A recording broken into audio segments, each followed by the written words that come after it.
Good evening, everyone. I'd like to welcome you all to the Tuesday, October 24th, 2017 Select Board meeting. I'd like to call the meeting to order. First up is approval of the agenda.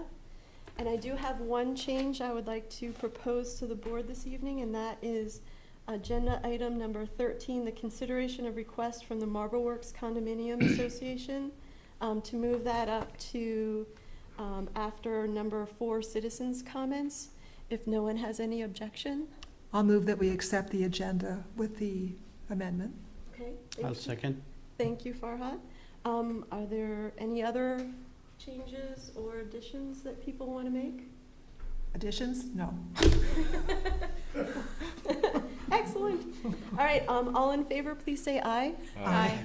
Any objections? No. All right, thank you. So let's take a look at the meeting minutes of October 10th.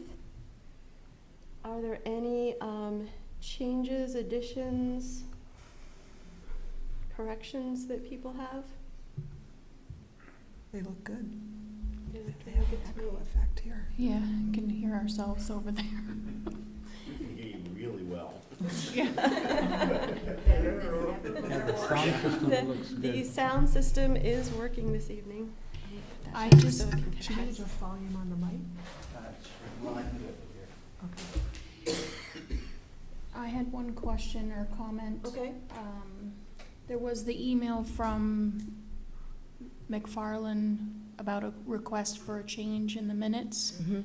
that has not been recorded. How do we feel about making that change?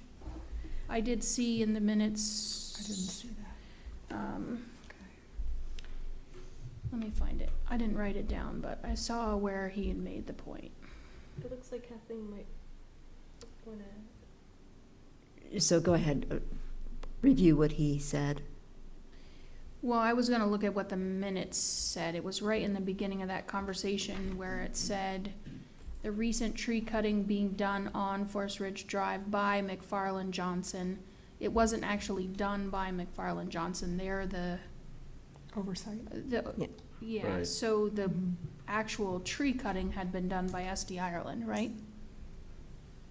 I think because it was said at the meeting that McFarland Johnson did it, we should just put a note in that Okay. SD Ireland actually did the tree trimming.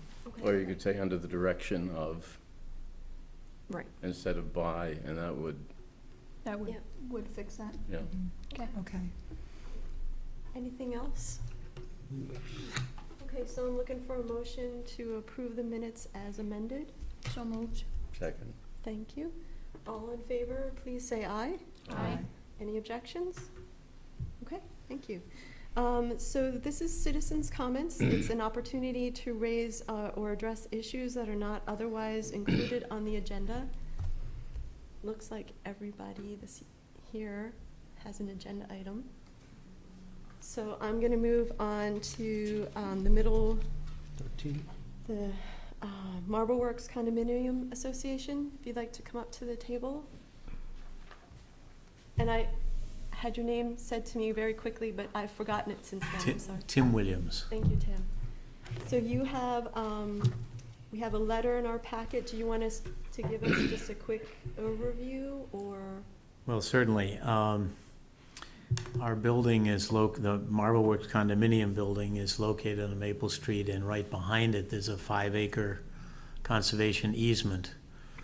It's our land, but it's actually granted to the town of Middlebury, the Addison County or Middlebury Area Land Trust, I guess is now their name, and the Otter Creek Audubon Society. We have a tree that is about 80 feet high that has 2 major leaders going up, and where they come together, our arborist, who's Bartlett tree experts, noticed last year it was a little bit split where these 2 leaders go up. And this year he noticed just a few weeks ago that it split a little more, but more important, when you look at the trunk from, maybe 20 feet or 10, 15 feet, there's a dark line coming down the trunk, which indicates that water is going inside the trunk. And the bigger of the 2 leaders is the one that's closest to our building. And should those 2 split, that bigger one with a higher canopy is going to come down on our building. So we've worked with the Middlebury Area Land Trust. Their person who goes out and tends to the properties has looked at it, and we all agree that tree should come down very quickly.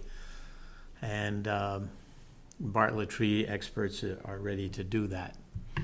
We also have a set of wooden stairs that run from the back of our property down through the easement to a nice little grassy spot that's on Otter Creek. And the lower half of that stairway, a couple of steps have rotted out. One is totally gone. And we now have an option to either repair the stairway or remove the stairway. The Middlebury Area Land Trust said that they don't feel they need to take a position on those 2 options because there is another way around to this grassy spot, which is going basically from above the footbridge around the power plant. And the easement does call for the town or the land trust to put a path walking along the river through that 5-acre land, which would be very nice. So this, already there is an entrance to that. Our stairs are not used very often. On the other hand, it's a nice benefit for people in the condominium and people who may walk around the condominium. So our first inclination is to repair it. But I have to take that to the board on Friday and see what they want to do. So the important thing from the town's point of view is that you are a grantee of this easement, and we have received already the agreement from the land trust to remove the tree and to repair or replace the stairs because they're a danger now.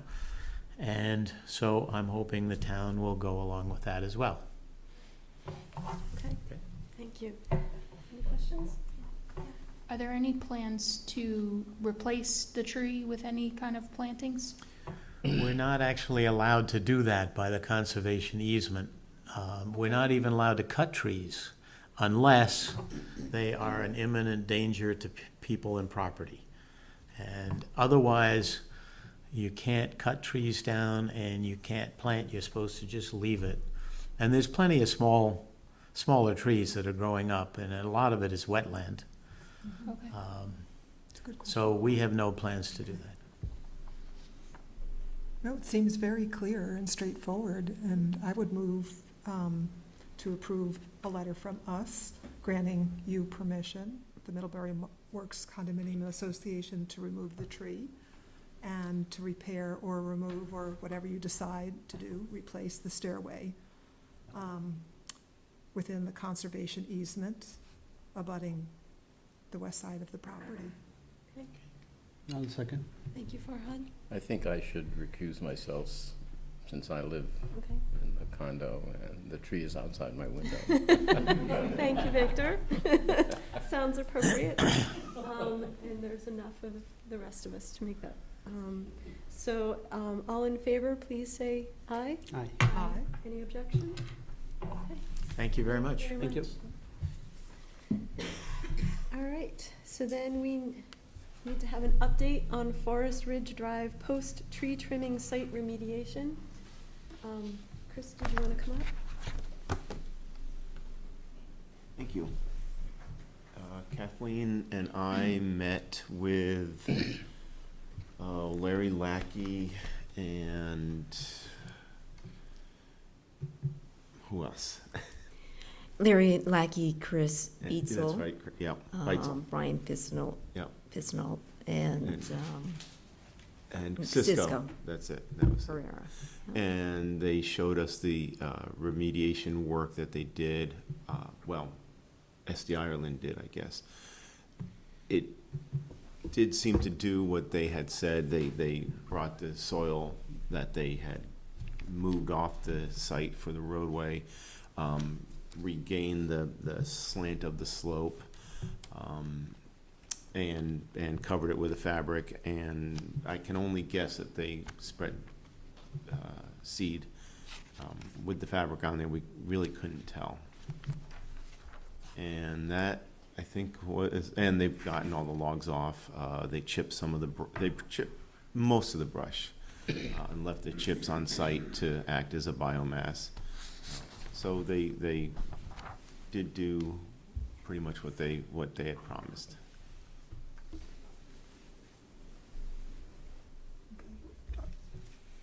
So you're satisfied? No, but Well- I was pointing out to them that there was so much more they could have done, Right. but they did the absolute least amount that they had to do. Mhm. Well, thank you for checking. on Yeah, it. Saw the it's just, pictures. it's frustrating because they Yeah. should be bending over backwards. Instead, they're still Yeah. kicking and screaming. In the last memo, there was something about planting small trees. And we talked to Larry about that, and it seems he's got to go back to his supervisor, head person, and see what they say about that. As a follow-up to that meeting, he said that by November 14th, he should have a reply Okay. to our request. So that would be too late to really plant them this year if there was gonna be something? Bare Bare on the root could be weather? planted until the ground freezes. Okay. So, But I would say it's best to wait actually until the grasses have taken over and then start working. To try and go through punching through that fabric seems like it'd be a lot of work. Okay. And I'm not familiar with that stuff, but I assume it must break down at some point. And it would be better for whoever's doing the planting to have a solid footing rather than this, soft material to be walking on. And I think I would assume it would be better to have the grasses already growing. okay. And have all the neighbors been notified as to the update as well? I have not. I'm happy to send this along to That them. would be great, just to let them know, especially, I always forget his name. Todd? Todd Diedrich. Todd Dietrich, thank you. Does the board have any questions for Chris? So are they leaving the stumps on site there? The one that's been removed? What they didn't tear out, they left on site. But what they tore out, they took away. For the most How part. many do you think there are there? Like stumps? That are still in the ground? No, the one they pulled out. How many they pulled? Boy, Quite a bit. it depends on whether you're measuring, 2-inch caliper or only, 6-inch and bigger. 6-inch and bigger, there had to be, well, I counted 23. So, there was, probably 24. I couldn't count them all. And that's 6-inch in diameter and bigger. And bigger. There was, if you start going down to 2-inch diameter, there was a lot more.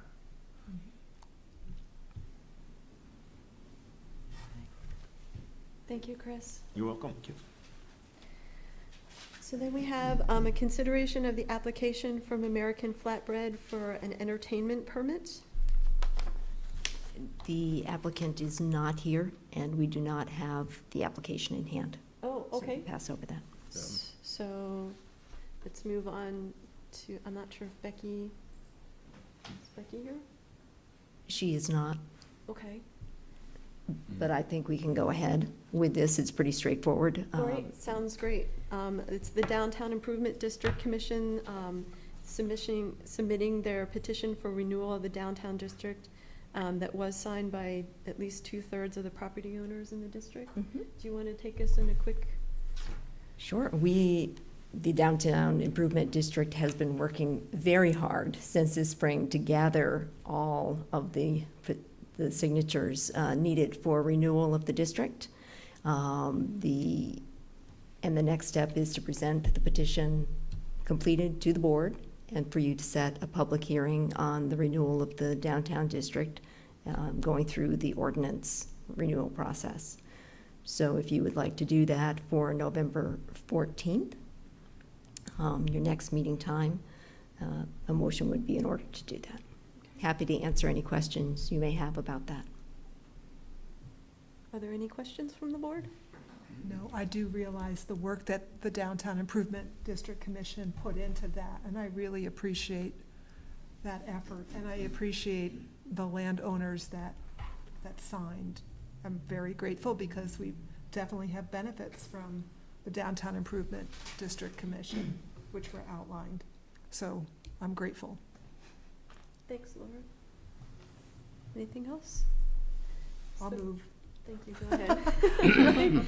Help me out here, Laura. I'll move that we warn a public hearing to consider the petition to reauthorize and extend the levy period for the special assessment district known as the Downtown Improvement District for another 7 years, from July 1st, 2017 to June 30th, 2024. Okay, is there a second? Second. Thank you, Victor. Any other discussion? I would agree with Laura. Nice. Yeah, they've done a lot of work. It's nice to have it. I was a little worried there for a while. And it was really all hands on deck. Okay. Everybody canvassed the neighborhoods, contacted their friends, contacted people they didn't know to get those petitions signed. That's cool. Yeah, and we saw in our packet the pictures of the Mill Street parking lot and the, you know, how wonderful that turned out, and they had a hand in that, you know, as well as the stenciling that we've seen downtown for One of their biggest projects in recent years has been the byway signs. those. And I see people every day. Every day. Looking at those signs. I read them. Definitely. All right. All right, all in favor, please say aye. Aye. Any objections? All right, thank you. So, next up would be appointment of a task force to develop recommendations on Aqua application for tax stabilization and develop revolving loan fund policy guidelines and application materials. So since our last meeting, we have 4 names. Brian Bauer, did he confirm? Mm-hmm. Okay. Betty Nuovo, Robin Shai, and Hudson Tilford are all put their names in. And we have targeted November 14th as the meeting for a recommendation from the task force. So if we're going to get them and hold to that, we need to get them started. So, but if we want to do something else, then we need to talk about that.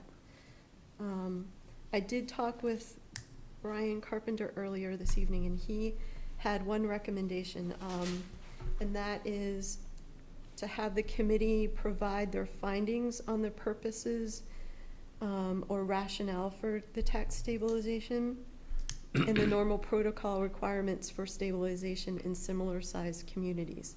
So basically not just their decision, but their reasoning behind it, which would help our discussion as it comes back to us. And I thought that was a very good recommendation. But I'm not sure if board members had some other things that they would like to share. No, it's a small but mighty group that hopefully will accomplish what we need it to in the time frame that we're looking for. Yeah, I think, That was my question. Is 4 people enough, or would you be looking for more? I And we were don't, thinking of 5, I Yeah. remember originally. Yeah. Well, 3 to 5, yeah. yep. So that is the question, and it's 4, so if they're a tie on something, it doesn't give us a tiebreaker. So that's my only concern as well. Could we still keep it open for somebody else to join, maybe? I just don't know if there's gonna be time to insert somebody in for that first. We can keep it open.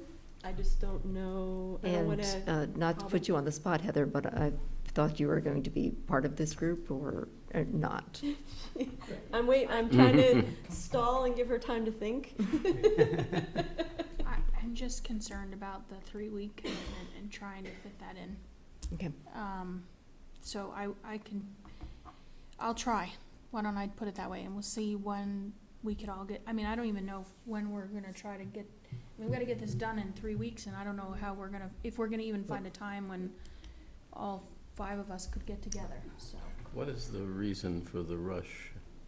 Yeah, that was, We made a We made a commitment commitment to Aqua Vitae. Okay, I mean, but if we can't do it by that we time, can't do it. Right. why can't we buy more time? Yeah, I mean, I should recuse myself on this also, but just on, in regard to policy, I mean, you're asking a committee to make more than just a judgment, you're asking them to really to develop sort of a policy. Right. And I think to rush them, I think, is there someone here from Aqua Vitae?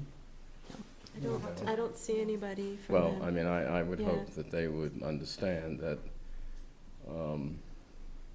we have to take, the group has to take What was proper the- So time. is, I'm sorry, go ahead, Laura. Well, what was our rationale for the schedule again? Just to keep it going? Or Mhm, mhm. to make it by the end of the year kind Right. of thing? So that it would be aligned with the new, So the policy suggestion by Brian is new tonight. Right. That was not included in the timeline Right. initially. So you've added another piece to that. Yeah. So if it's up to you. Do you want to extend the deadline?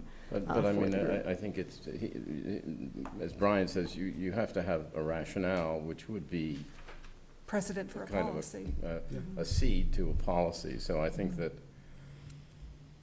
I just, what I'm afraid of is we'll ask for an extension and I think they should have that time, but then are we leading Aqua Vitae further down a path that they aren't sure whether they'll get an answer, or if we don't get the answer that's helpful to us, do we then have to start over again? I don't want to set the group up for failure, and I don't want to set Aqua Vitae up for being frustrated with the group and the town at the same time.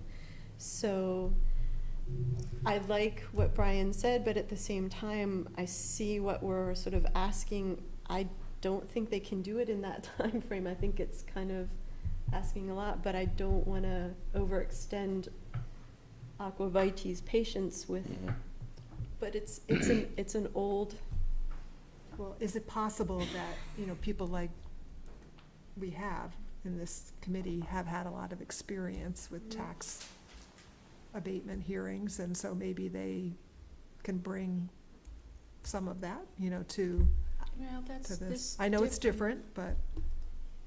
I mean, we do have a policy, Mhm. but we've not, have we ever used it? Not in recent memory. Right, and I think No.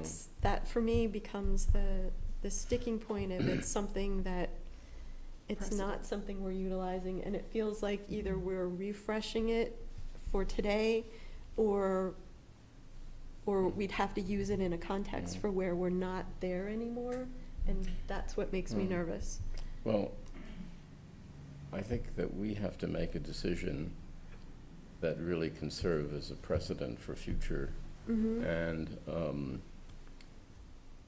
I, for one, would vote no unless I felt that there was a policy that was, or thought behind it that was reasonable, Mm-hmm. that, that would be a precedent that we could fall back upon, rather than, it seems to me that the benefit that Aqua Vitae would gain from waiting, say, another 2 weeks would be Mm-hmm. the more likelihood, a greater likelihood of a yes vote, Mhm. rather than saying, well, we really don't have a clear sense of why we should do this. And I think that we're talking about taxpayers' money, Right. and, That's a lot of money. yeah, so. My question would be to Kathleen, who sees us struggling with this and sort of asking staff to do things. Is 2 weeks, do you think, enough time to do what we're asking? An extension of 2 weeks? Right, I don't know if 2 weeks is really gonna do Well, what it we're, depends on what we're, right, I mean, if we have to come up with a revision of the policy, then I would say no. If we're coming up with a recommendation, then right. But that recommendation is going to be based on a policy that we Yeah, have to that's what I was develop, saying. right? I was And assuming that, have- We So have, you're but putting we the have policy. a I was policy. assuming that Right. at our last meeting, that we would be referencing whatever our policy was and refreshing it or revising it to meet this particular need. So I was assuming that, and that we would hear that Right. in the decision that would come before us. I know we have a policy review committee that's, sometimes takes them a long time. I just But- feel like we're missing out on some things that maybe, I don't know. But here it says to develop a revolving loan fund policy and associated application materials. That means we are redoing our policy, right? Right, Are we sticking with our policy we have? well, If we need to That's part develop, of the discussion. that's part of the discussion, but, So should we try to get this group together in the next couple of weeks and take a look at the charge and come back to you on the 14th Recommendation. with With either where a you are. recommendation or a request for an extension? okay, they can ask. And then we have a better feel whether it's 2 weeks or till the end of the year. Mhm. that sounds good to That me. makes sense, yeah. Yeah. Any other questions? So I think the motion would be, to appoint the people listed. But I'm not sure of the wording that we should do after that. So, anybody feel like taking it on? I'll make a motion to appoint Brian Bauer, Betty Nuovo, Robin Shy, and Hudson Tilford, and myself to the task force to evaluate Aqua Vitae's tax stabilization application. Can I leave it at that for right now and Yeah. address the revolving loan fund separately in another time? Okay. Does that sound good? I'll second. Thank you. Any other discussion? All right, all in favor, please say aye. Aye. Sorry, That's okay. what's writing? Any opposed? And there's one abstention again? Sorry, and I didn't get that before, or is there a recusal? Hmm? Recusal? Yeah, Yes. I mean, just, I mean. We had a recusal for the Marble Works as Yeah, well. yeah. Sorry, I didn't say that out loud. I'm just, I think I have a connection. I with one think of them. I think it's okay. Okay. So that brings us, hey, right to 7:30. Excellent. Okay. And Jen is here. Great. So I have a whole bunch of things to read through that sort of talks about getting through to the, about the hearing and things like that. So I'm just going to start to read through. If everyone can be patient for a few minutes. I'm sure the Planning Commission is very well aware of their job, but we're going to talk to everybody else. Under Vermont state law, the town plans must be updated every 5 years. Middlebury's current town plan was adopted in 2012 and will expire in December of this year. In accordance with 24 VSA 4385, tonight the Select Board is conducting the first of 2 required public hearings to receive and discuss comments and questions regarding the draft 2017 updates to the 2012 plan. The purpose of Middlebury's town plan is as follows, and this is quoting from the 2012 draft. This plan is Middlebury's principal policy statement regarding development, conservation, and related public investments. It identifies what is important to the town in terms of both our enduring policies as well as our new goals and directions. These goals and directions will be used to guide the community, and the plan seeks to inform and enable the residents of Middlebury to have significant influence over the future of their community. To affirm and establish goals, policies, and tasks that reflect the community's values, provide guidance for budget and capital investments taking into account a realistic financial capacity, present the basis for zoning and subdivision regulations and other town bylaws, and establish a practical implementation plan that delineates steps to be taken, priorities for action, and responsibilities for each task. A little reminder that the Select Board will not be making any decisions this evening regarding adoption of the 2017 town plan. By statute, any changes to the draft plan that the board may wish to consider making, based on what we hear from you tonight, will be entered into the public record for this meeting and forwarded to the Middlebury Planning Commission for further review. Such draft amended language will also be made available for public inspection not less than 15 days prior to the second public hearing. In a moment, I will be opening the hearing, and Planning and Zoning Director Jennifer Murray will begin reviewing the proposed updates to the town plan that have been prepared and approved by the Planning Commission.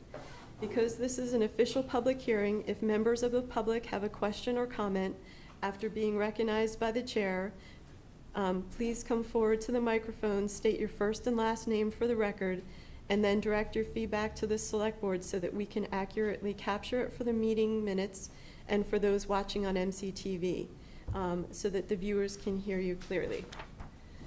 We have scheduled 30 minutes for this hearing, and since there are a number of other items on the agenda the board needs to address tonight, I'm going to do my best to hold to that time frame. Keep in mind that the board will be conducting a second public hearing next month, so if we don't have time to address your comments this evening, you will have another opportunity to be heard.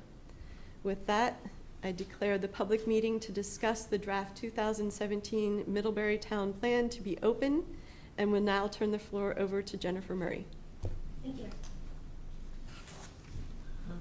I'll just sit over here in case you want to use that mic later That's for great. questions. Okay. So I love your sound system, by the way. We don't have this with the DRB. It's very nice. So the first few slides here were just sort of a summary of what is a municipal plan, what is it used for, but I think Susan has summarized that really nicely. So we'll just kind of move through the first few slides and get to the meat and potatoes here. I mean, in general, the comprehensive plan is the overall vision for the town. It's a visionary document. It contains a lot of aspirational language and aspirational goals. And ideally, it's the master plan from which all the other plans can be derived. So it has to be general and broad-based and fully encompassing enough to give everybody else who's creating lists and plans within the town flexibility to create their own plans under the umbrella of the overall municipal plan. So the historical timeline, which is a few slides in here, as Susan mentioned, the current town plan was adopted in December of 2012 and amended in 2014. We're on a 5-year time clock for that, so it expires in December of this year. The Planning Commission has been meeting twice a month on all of these updates, chapter by chapter, since I began back in 2015. It is an update. It's not a full rewrite. If we were doing a full rewrite, we'd want to do a lot of public input meetings and things like that. We definitely plan to do a full rewrite when this is due again in 8 years from now. And we may do it sooner. Who knows? The overall timeline, the Planning Commission held their hearing on September 7th. This is the first of 2 Select Board hearings. The next one will be on November 28th, and hopefully we'll be able to readopt our town plan by December 11th. So this won't be the last opportunity for public input. There will be another hearing after this. This is just a flow chart that basically shows the Select Board's responsibilities. Let's just move forward to the next slide, which shows you that in state statute, there's 12 required elements of town plans. And those 12 elements are all encompassed in this plan. The next slide shows the table of contents for the plan. So how is this plan organized? Basically, we start with a context section. Then we have several chapters, 10 really solid chapters, 2.2 through 2.11, dealing with the basic topics that are encompassed in those 10 guiding principles in state statute. We end up with a map section in the back that shows a variety of different maps to kind of center people's thoughts about the town, including our famous land use map, which is also our zoning map in this town. And then the appendix contains several resources that you see listed there. In general, the way this plan is organized is each one of those sections has general goals and themes. These general goals and themes emerged during a visioning session that was held, I think, in 2009, 2010, and it's really worked well for us. So we've stuck with this format. And after we talk in general about the topic, we talk about how it fits into each one of these general goals and theme categories. And then, and so the next slide shows you how it begins with a narrative, dealing with the general topic, and that's where we include our general thoughts and our graphs and our charts. And then we move forward to the trends, affordability, sustainability, et cetera section, where we kind of touch on each one of those points in each subject area.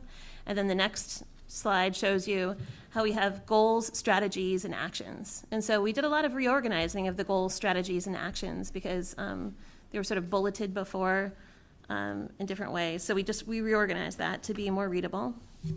Another feature of this plan is that those goals, just going back a couple more, the goals, strategies, and actions at the end of each chapter are carried forward, next slide, into this implementation matrix here. So the implementation matrix, which you'll see later on in the presentation again, possibly, the implementation matrix is a whole chapter in the town plan. It reiterates all the goals, strategies, and actions from earlier in the plan, so that if someone wanted to just sort of do a town plan light reading, they could find the meat and potatoes in this table. And it's our hope that the different committees that do work that overlaps with the work of the Planning Commission could detach these matrices and use them in their own work. And so there are columns here for lead responsibility, priority, and status, which we have not filled in this town plan. We want to see if it's something that could be used by the committees as they're doing their planning, whether it's capital planning or whether it's planning of what they want. Maybe there's a trails committee that wants to decide what things they want for a grant application coming up. There's lots of different ways that you could use this matrix. So going forward, like I mentioned, there's a map section. This is just a list of all the different maps in the town plan. These have just been updated for today's data. There's no new maps here. In fact, we took out a couple that were obsolete. That's the land use map. It's important to note that nothing has changed with the land use map. That's often the first question when there's a town plan update. Are you doing anything to gerrymander zoning districts that I need to be worried about? And the answer is no, not in this update. We haven't changed the map at all. So the next slide takes us back to the table of contents. As I mentioned, sections 2.2, historical development, going through 2.11, land use, deal with the major subject areas. So I'd like to just go through those chapters with you and let you know what the major changes were in each of those chapters. The first chapter is historical development. Sorry, there's no cute pictures. You'll have to bear with the sound of my voice.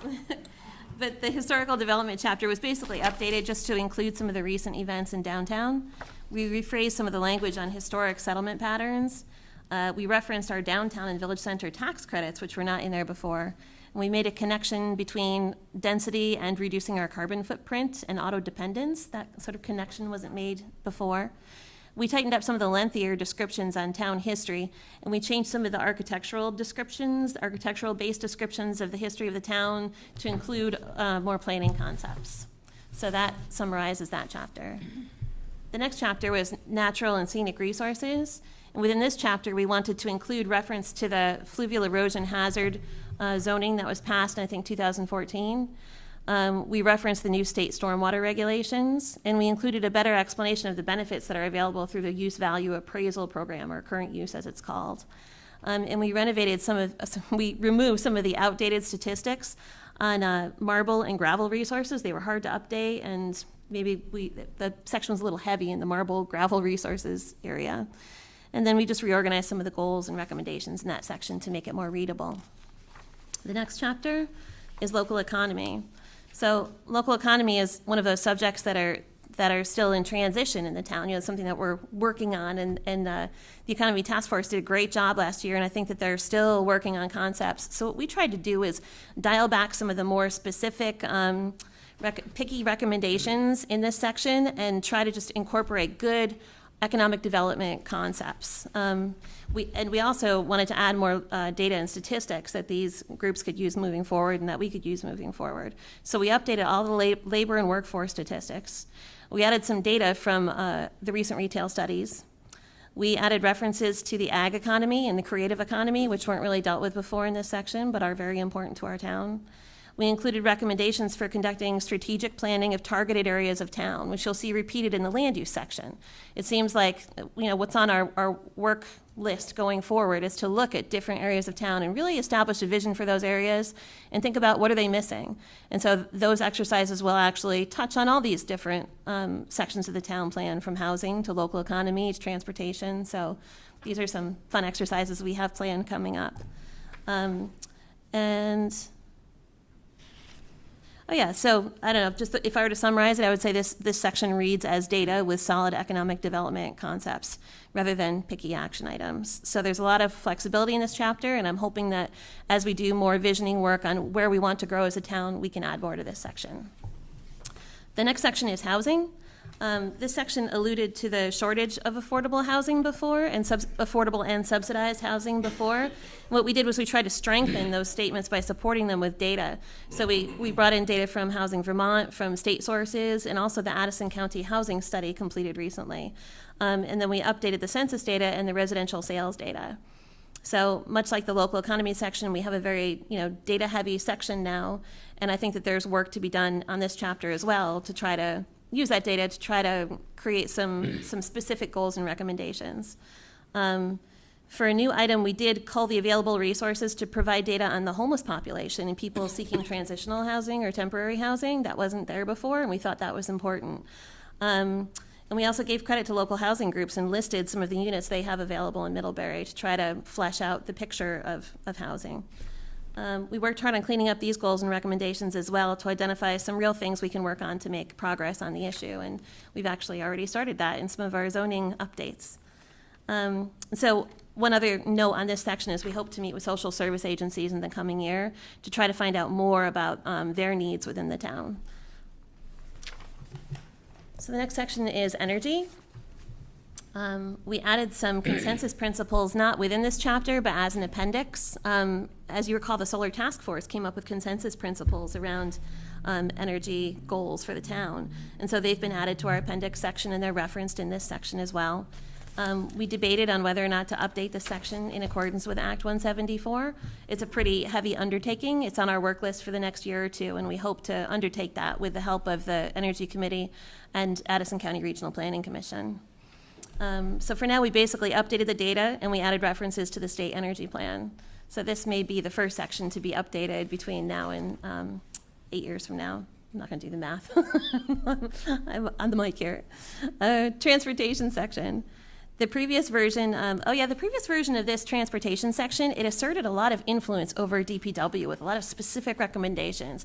DPW should do this and do that. What we try to do is kind of dial back the specific recommendations on that, but add recommendations from our knowledge and my experience in other towns on what might be good tools for planning infrastructure improvements and coordinating with land use initiatives. So that's we're hoping that's the tone that you'll find when you read those goals and recommendations in that chapter. The education chapter. Barbara Saunders really took the lead on this chapter, and using her background and influence in this area, updated us with the most recent data and the information in that sector. So we all felt pretty good about education. Colleges and institutions, Nancy really took the lead on that section, and Steve helped too. Given their background with Middlebury College and Porter Hospital, they helped us update that section. Things such as the purchase of Porter Hospital by UVM Medical Center and the new college master plan. Community facilities, services, and utilities. This is another big monster section. It lists all the different major services and facilities in town. So what we did was we added some references to our social service agencies, which, as I said before, I think can be really fleshed out if we start meeting with them and talking to them and learning about them a little more. We also updated the section. Maybe I need to learn about them. I'm sure these guys already know about them, but I'm not going to speak for them. So we updated sections on Parks and Rec and Public Works, the municipal offices, and the police department. A lot of changes happening in those areas in the last 5 years. And for what it's worth, I reviewed this section with Tom Hanley and Dave Shaw and Dan Werner and Terry as well, and they offered some good input. The land use section, my favorite section. This is the section that goes through all the different areas of town and talks about the vision on a piece-by-piece basis. But it's also the section that needs the most work coming up, and that's the thing that's on our work plan coming up. So we'd really like to do visioning exercises in different areas of town. But we did update We did update this section. A lot of our updates included taking out things that had been accomplished and, adding new things that have happened in the last 5 years. Karen Glauber and Judy Weiger-Groves attended a lot of our meetings, and they actually were super helpful and gave us some input on East Middlebury, which we've incorporated into this section. We corrected the information about grow centers. We updated the section, but largely left it alone. Let's see, what else did I want to say about this? Oh yeah, we want to get input from the people who live and work in these areas before we make a lot of major tweaks. So this will be the fun one going forward. The next section is coordination. Basically, coordination talks about how our land use plan jives with the other land use plans, with the other comprehensive plans for towns that are adjacent to us. And so Chris really took the lead on reading those different town plans and giving us a summary of all of them. The implementation program section, we made a great improvement, I think, to this section by adding all the implementation matrices to this section.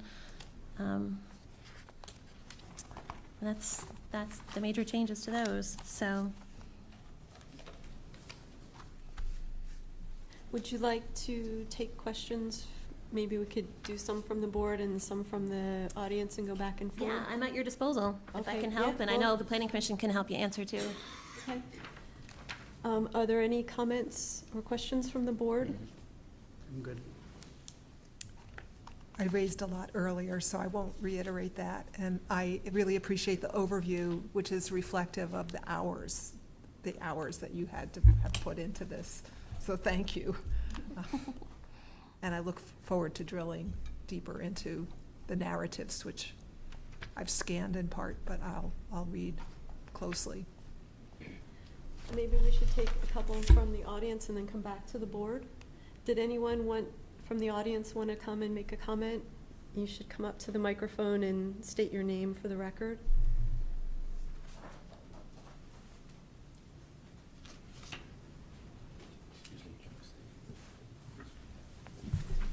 Good evening. I'm John Barstow, and it's really a clarification question because I may have misunderstood you, to do with gravel resources. It felt like it was old and it didn't get replaced. Could you just let me know where that stands? So there's, Misunderstood.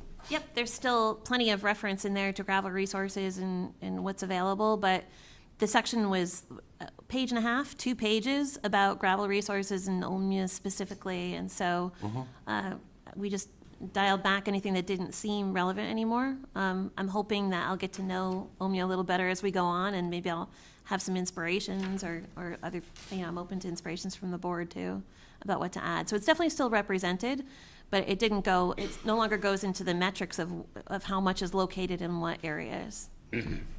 My interest really revolves around some applications for gravel pits, mines, that ended up being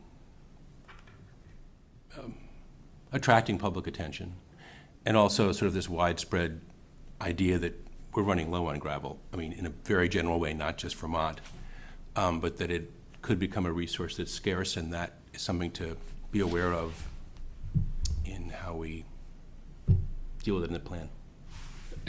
Thank you. Thanks, John. Anybody else? How about more board members having any comments? Well, we still have the climate economy conversation that's coming up this week. So would you be integrating some of that into the plan before finalizing it? Or would you have referenced it, or could you reference it? We definitely referenced a lot of sources that were providing data, I don't really know what sort of deliverable you're gonna have at the end of that project that we can rely on in the plan. It's not a data-driven process. It's more of a visioning process that. So you're not referencing the other desired visioning project, because this is one, and then didn't we have one for the rec park, and we have one for downtown, and we have one for the Gateway, and Exchange Street, and so, did you reference those? There's definitely a list of I'm gonna put my glasses on so I can see Okay. Chris. There's definitely a list of recent transportation plans in the back, in the appendix.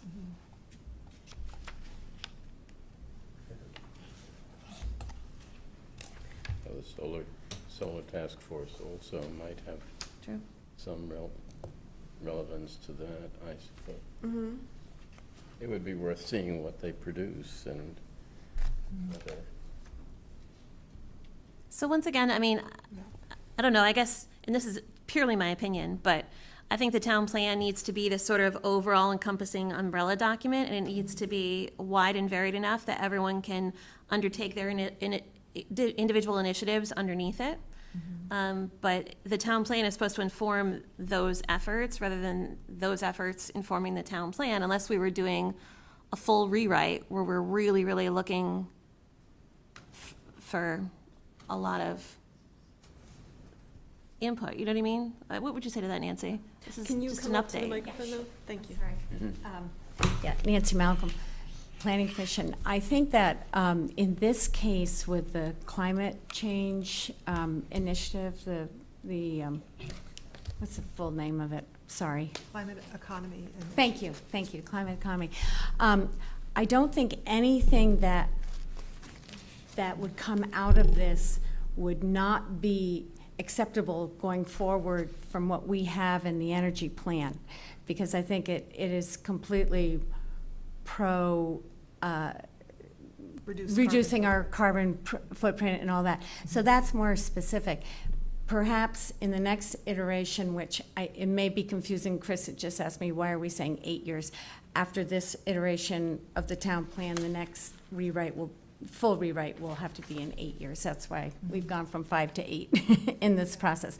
But anyway, when we go back and we look at energy and some of these things, then it may be the right time to relook at those things, those recommendations that come out of it. But I think it certainly encourages Okay. that. Okay. So I wouldn't be concerned Okay. that it's stopping anything. Were you delighted with how much had actually been accomplished relative to the town plan?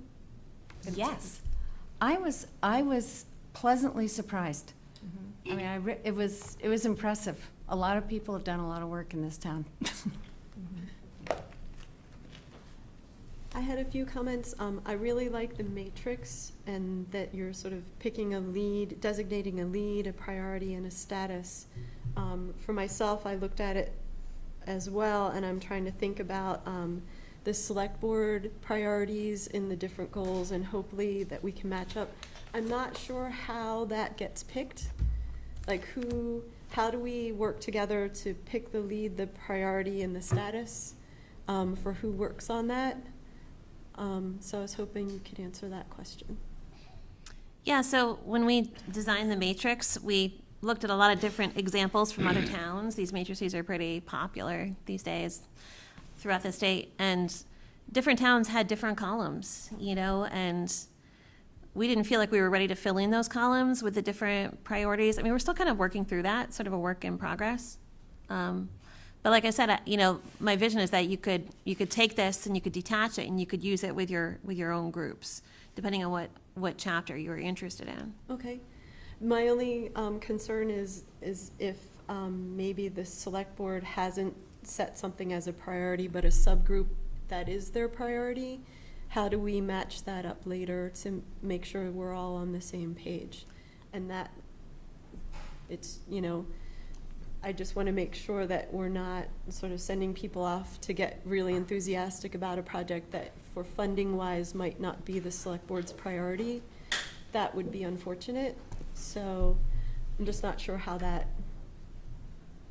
we decide that in the beginning and to make sure that we're all on the same page. So there's one thing that's terribly misleading about that implementation matrix. Okay. The biggest thing that I don't like about it is that it makes it look like we've created a laundry list of projects for people to complete in the town, and that is not the intention of the town plan at all. Right. It's an aspirational, Right. like broad strokes document. And so in many of the sections, transportation in particular, we tried to dial back some of the very specific goals to be more broad-based goals that like encompass the planning concepts.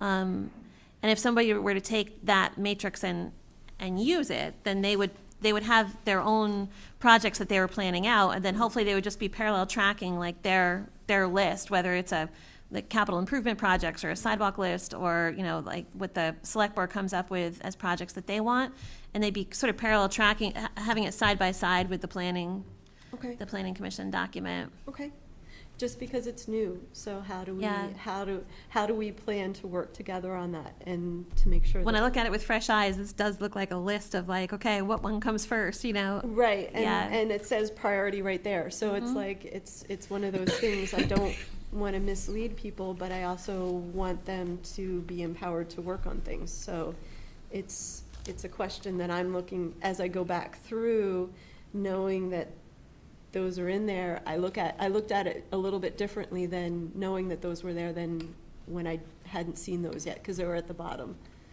I use the town plan like when I'm writing a grant application, and I want to make sure that the project I'm developing fits with the town plan goals. So I go back and I look in the town plan, and sometimes I'll cut and paste phrases from the town plan into the grant application. Or if we're, I don't know, if we're trying to develop a project, you know, we want to go back and, you know, make sure that we're just on the right track. And so I feel like you build backward into this table rather than building forward by taking those goals and then creating projects out of them. Right, but for us, we sort of take that and then start to work with it. That's sort of what we do, is that's more of a guideline for the subcommittees that we have and that we're all on. So When you say that, you mean the select board priority list? yeah, Mhm. it's like I want us to be on the same list. I think we are in most cases. I just want to make sure how we work on that, we're not looking at it two different ways. I hope that you'll use this implementation matrix when you have your retreat next year. Yeah, it would be great. And then if you find that what you feel isn't jiving with what's in the town plan, we need to talk about that. Right.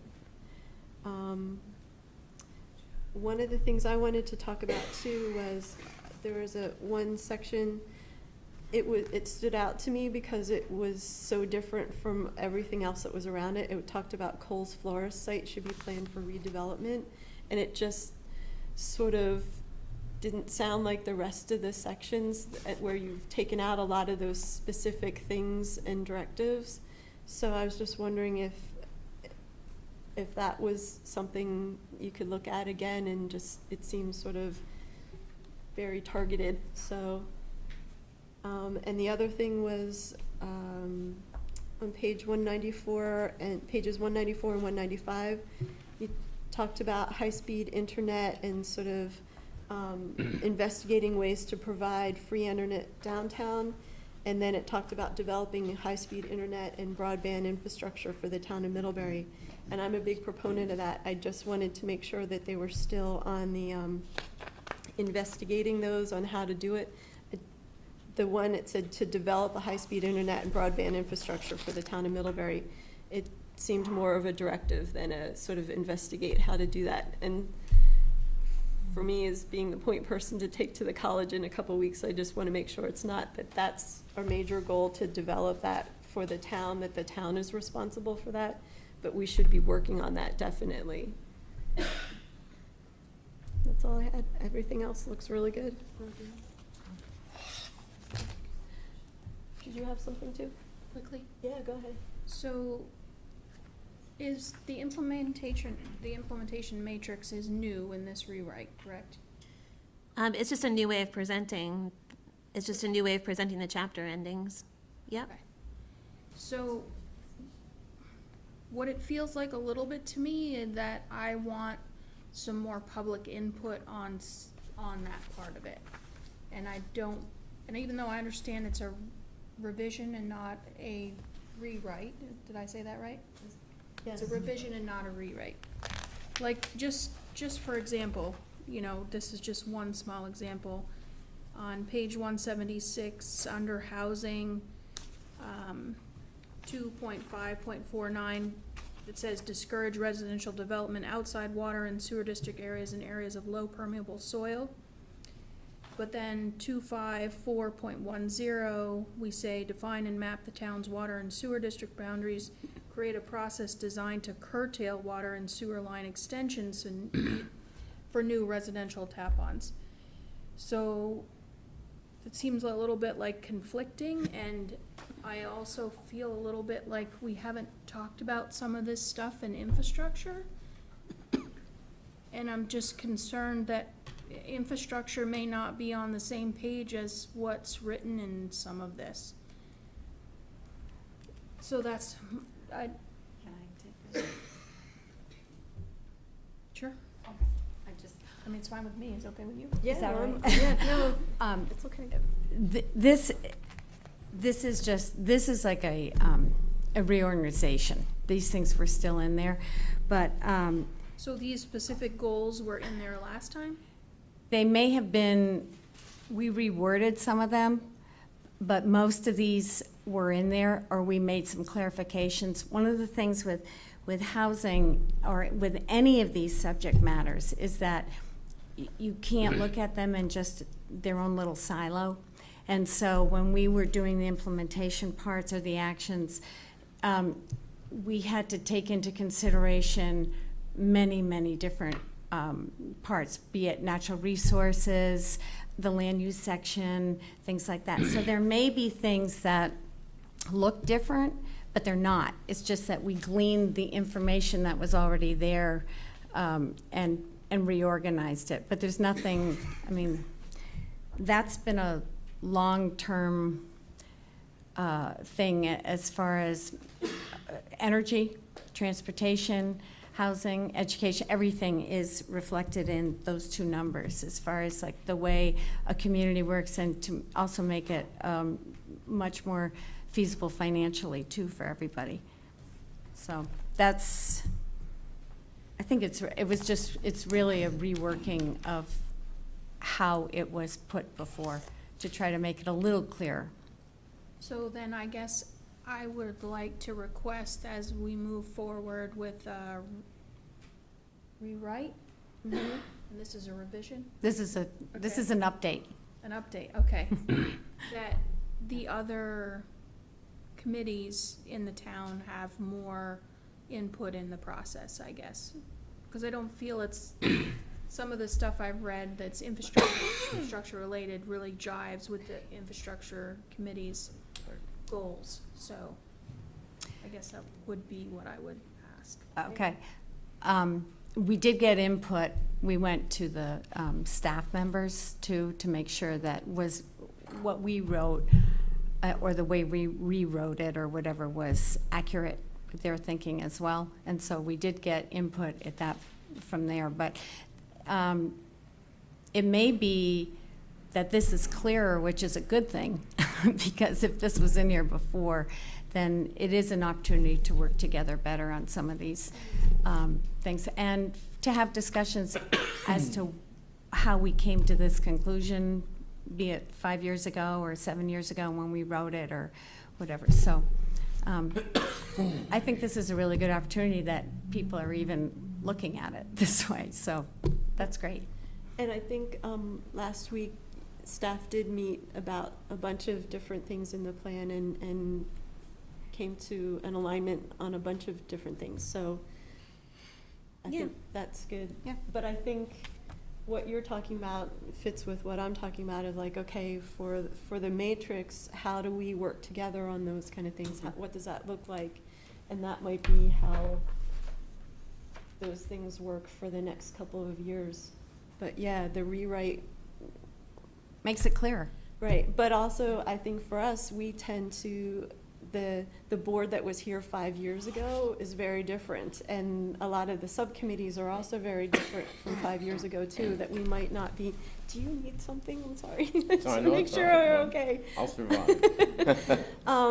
You know, that if priorities have changed, it's good to check back. It's good to know, it's good to realize and have staff work together and make sure, even in that rewrite, to make sure 5 years doesn't feel like a whole lot. I remember the 2012, but Yeah.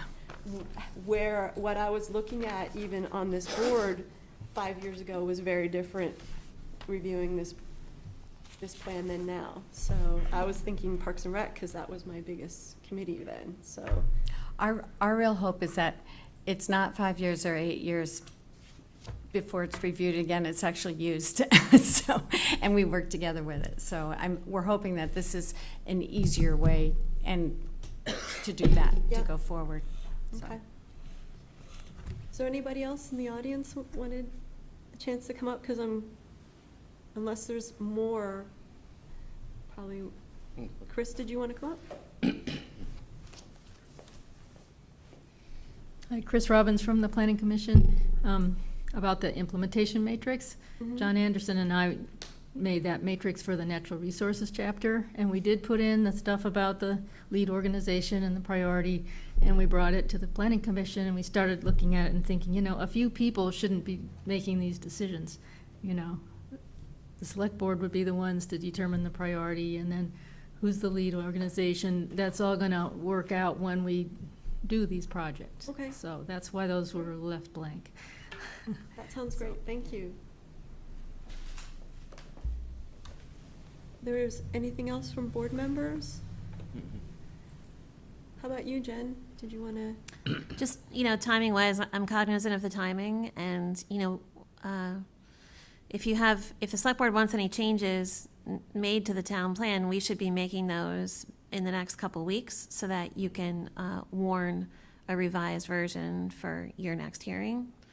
Otherwise, it might push us into a third hearing, which creates timing problems, and it seems like there's, general positive feelings about the town plan. I don't see any big issues that should send us into a third hearing, so I just want to make sure I'm organized. Are there any, changes that you want us to really contemplate? I mean, other than the Coles Florist comment and the high-speed internet comment being less directive? Well, I think you collected all the comments here, take a look at it, and we have another chance to get together. And I think in between, what would be the most appropriate place is the comments get collected and sent to you. Maybe if you have follow-up questions for that board member's comment, then you can ask them. Otherwise, we'll be seeing each other at the next hearing, see what you think. Yeah. I mean, that seems appropriate. Is there anything else, Kathleen, that?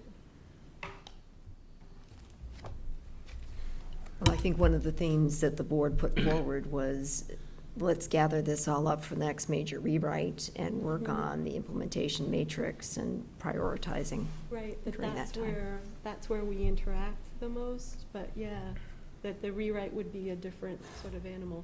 And that 2012 one was a rewrite. Huge. So, and that brought like a whole different perspective and lots more meetings and all those kind of things, and I remember that, so. Okay. I do too. Thank you. Thanks. So I need a motion from the board to close the hearing, excuse me. So moved. Thank you. Second. Thank you, Victor. All in favor, please say aye. Aye. Any opposed? All right, thank you. And I'd like to say that the second public hearing will be scheduled to coincide with the Select Board's meeting on Tuesday, November 28th, beginning at 7 p.m. Thank you very much. Thanks for all your hard work.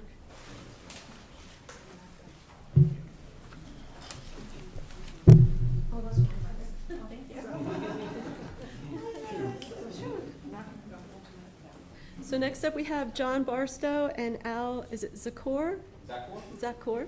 From the Addison Central Teens regarding long-term stability of the teen center. Is it okay if I sit here? Yes, please. This seems like the better spot. Good evening. My name is Al Zakor. I'm the president of Addison Central Teens. That's just the organization that runs Middlebury's Teen Center.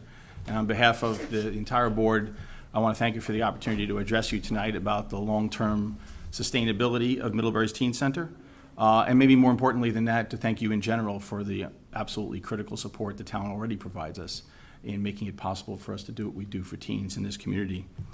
I'm joined here by a robust cheering section, including John Barstow, who you already know, Rick Petition, who is our treasurer and also from the Parent-Child Center, Donna Bailey, the head of the Parent-Child Center, who's an important partner, and I'll talk about that. Pat Chase, whose relationship goes back to the founding of the organization, and Emily Josselson, another founder, who also continues to provide us critical strategic advice and legal support. Next slide, please. I always believe in starting with the bottom line up front. So here's the bottom line up front. What I'm asking for tonight is your approval of basically authorizing your town manager to enter into a conversation with us about developing a proposal for merging the teen center into Middlebury's rec department. Obviously, I'll talk about the details of that, but that's my purpose tonight. Again, all I'm asking for is permission to explore what that might look like. Okay, next. So let's go into some of the background. First of all, what does ACT do? Next slide, please. I've put the mission statement up there on the screen for you. I'll give you a moment to read it.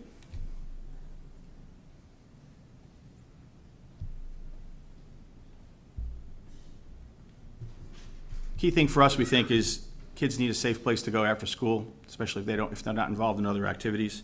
And being able to provide that safe place and also wholesome and good activities for them to be involved in is the core of what we do. A lot of the rest of it is detail, but that's the key. We are an incorporated organization, but not our 501c3. For that reason, we come under the Parent-Child Center, who acts as our fiscal agent for all those things that you need a fiscal agent for. I'll talk about more of that in a moment. We operate the after-school drop-in location at the Hut. Thank you again for being able to use the former warming hut, which we've just slightly redubbed the Hut, and it's caught on with the kids. It really is a critical ability to have something like that for the kids to come to after school. We take kids in grades 7 through 10, although we do proselytize among the 6th graders to get them excited about the prospect of coming when they finally do get to the middle school. But again, we target grades 7 through 10 from all of the towns that feed Addison Central School District, so hence our name, Addison Central Teens. We provide a robust menu of sports, arts and crafts, and recreational programming. And I just thought I'd mention, some of the recent things we've done to give you an idea of just how robust that menu is. We have a variety of art activities, Makers Club, tennis, building of computers, ice skating, pool tournaments, Friday night movies, dances, yoga, cartooning, rock climbing, and others that we've done in not necessarily so recently.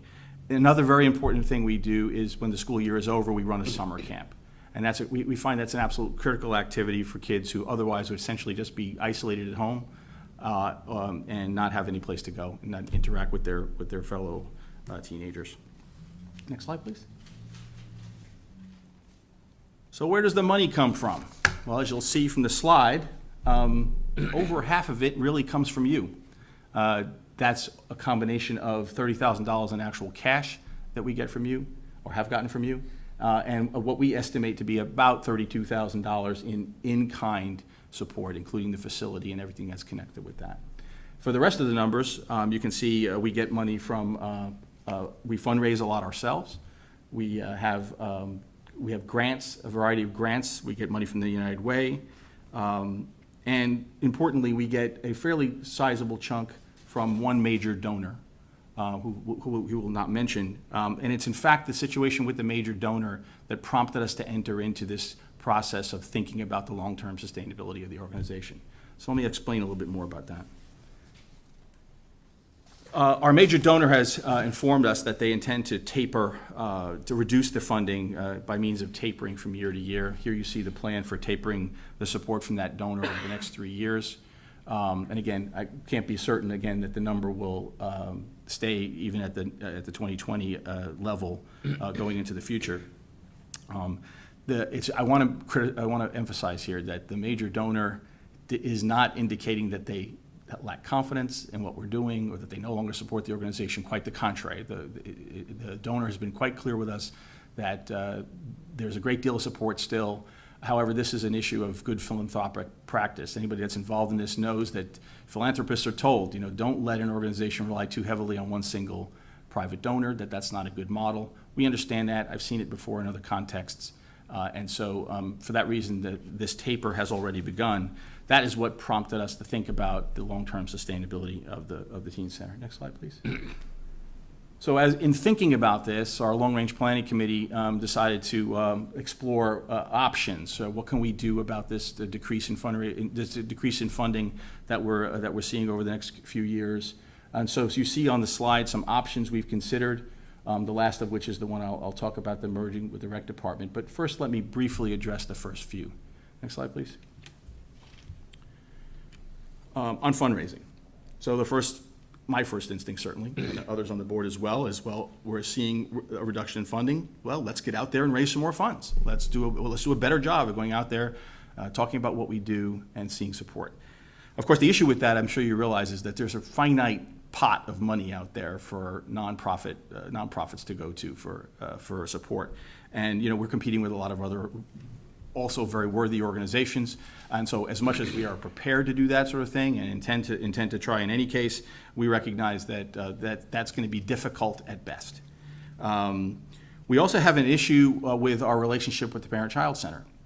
The Parent-Child Center has been absolutely critical to the existence of the Teen Center from the very beginning, has provided us absolutely critical support in helping us to start the organization. But our relationship with them is something like 10 years, is that right, Donna? About 10 years. And it was never really intended to last that long. The idea was to provide us some initial support, kind of get us up on our own 2 feet. And so the idea of us continuing to go this far with them, this long with them as our fiscal agent was never really in the cards. The issue, of course, is that the Parent-Child Center is also raising money from some of the very same sources we would go to for increased funding. So there's this potential for support, for confusion as we possibly compete with our own fiscal agent. That's not a good situation for anybody, and so it's something we're sensitive to. And just speaking of the town, the other towns as well, but notably, most importantly, Middlebury, we realize that you also get approached by lots of different social service organizations seeking funding.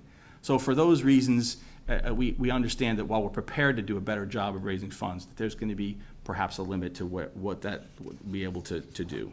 Next slide, please. Only because it gets raised pretty often, I thought I should mention that it's also been talked about us becoming our own 501c3 organization. While it's true that would clear up our potential issue with the Parent-Child Center in terms of competing with them or confusion over who's raising funds for what, it actually costs more money. The fundraising challenges don't go away. They just have a different flavor now or a different label. And most importantly, from the standpoint of the board, our staff positions would remain insecure and essentially reliant on our ability to raise funds from year to year. Next slide. Yes. So we're looking, another option we've done is looking at other affiliations, other sort of umbrellas, organizations we might belong to or go to for support. Among some that have been talked about are the Girls and Boys Clubs.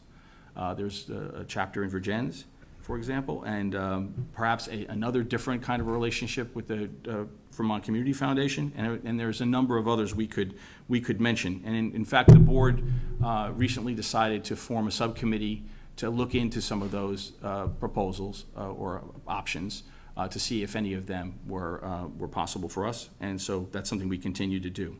However, as the board did explore what we thought the best option was for a variety of reasons, we thought that having a conversation with the town about merging with the Teen Center was the very best one. I would note that this is not a new proposal. Okay, this has been discussed before a few years ago, and essentially it was tabled, not because it was a bad idea or because people were against it, but because of the building move. We were moving out of the town office buildings. You were moving out of the town office buildings. There was a lot of other things going on. Our relocation to the warming hut was our priority, and it made sense to prioritize that and put that there. Now that we're on the other side of that, and it's been very successful, this is something we think that needs to be looked at again. Under this scenario, we would basically look to the town to guarantee our staff expenses, to ensure that the ability to keep the door open and the ability to make sure that there's a place for teens to come after school would not be reliant on the board's ability to continue to raise funds from a variety of sources. However, I think it's important to note that under this scenario, we also expect that fundraising would continue, but that fundraising would be aimed at supporting programming. It's actually a lot easier to raise funds for programming than it is for personnel costs, because when you draft up these grant proposals and you want money to specifically for programming, if you do a good job of selling the program, you can get money. And we've had some positive experience with that. So we would imagine that we would continue to raise funds, and that would probably be done through either a reconstituted board as an advisory board rather than the current governance board, or perhaps a parallel 501c3 type nonprofit that would raise monies, Friends of the Teen Center or something along those lines is what we have in mind. So let me just go through some of the reasons why the board felt this was the best option. One is the teen center function, as far as we're concerned, is critical. We don't think it's really an option not to have one. Chris Mason was on our board from Middlebury Police until recently, and he would talk eloquently about if the kids aren't here, they're going to be someplace else, and that someplace else probably isn't going to be good. You can't prove a negative. You can't prove that they're going to get in trouble if there's no teen center, but I think common sense dictates that that's an issue. The other thing is we are serving essentially an at-risk population, a very vulnerable population. It's not an exaggeration to say that the kids who come to the teen center are not the ones who are in 3 AP classes and play in 2 sports. Okay, they're another set of kids who need our support and deserve our support, and it's actually that population that we're doing the best job of reaching and serving, and the ones I would argue that probably need it the most. Another thing is that we think we really address a gap in rec department offerings. You know, a lot of the rec department programs and offerings are primarily from like toddler to 6th grader, and there's a lot of programs of course, for adults. But with some exceptions, for the most part, that niche age group, the teen age group, isn't actually that well served by current rec department offerings. So we believe that actually doing this would be a way to address that gap. And notably, and perhaps very obviously, one more. Yeah. One more again, thanks. I went past my slides. Middlebury already provides the lion's share of our support. In some sense, Middlebury owns the teen center, and there's certainly also a public perception, next slide please, that that's the case. We operate out of a recreational department building. The executive director was a member of the recreation committee, and so at least to the extent that public perception matters, there is that. I don't think I have to be too persuasive to convince you that the teen center is a good thing, but just to add to that a little bit for some people who couldn't be here, I've got some teen center believers up here. Peter Burrows, the superintendent of ACSD, a great supporter. He allowed me to use his comments here. The schools have been a critical partner for us. We continue to work with them to ensure that we're reaching as many kids as we can. We let middle schoolers learn about 6th graders rather, learn about the teen center so that they can be ready to come when they're in middle school. And certainly the schools recognize what an important role we play. Nobody knows better than our friends at the library how important it is to have some place where the kids can go and do things you shouldn't do in a library, like play pool and so forth. And so, Tricia allowed us to use her comments here as well because they understand how important that is. And finally, I don't think anybody is more committed to working with the community's youth than Andy Nodge Benson at the Congregational Church. He's a former board member of Addison Central Teens because he felt it was so important, and in fact recruited me to join the board when he had to leave, so that he got me to replace him. So Andy also offered to provide his support here. Finally. So this is just a sum up of the reasons. I titled this presentation Middlebury's Teen Center on purpose, because even though it's run by Addison Central Teens, and even though it gets kids from all the outlying towns, and it does get support from other sources, it's Middlebury's Teen Center. That's how we think of it, that's how the kids think of it, that's how people see it. And I think that's important to remember. We also think this is a core social service function. We don't think it's really an option not to have a teen center. We think that not only do we complement and fill out the rec department offerings, but we're bringing very successful programming to the table. I will note that we are not an organization in crisis. In fact, quite the contrary. Over the last couple of years, the board and the professional staff have been working hard to increase the reach to kids, to increase programming, to make it better, and not to just sit back and be happy with just the fact that we have a place for the kids to drop off.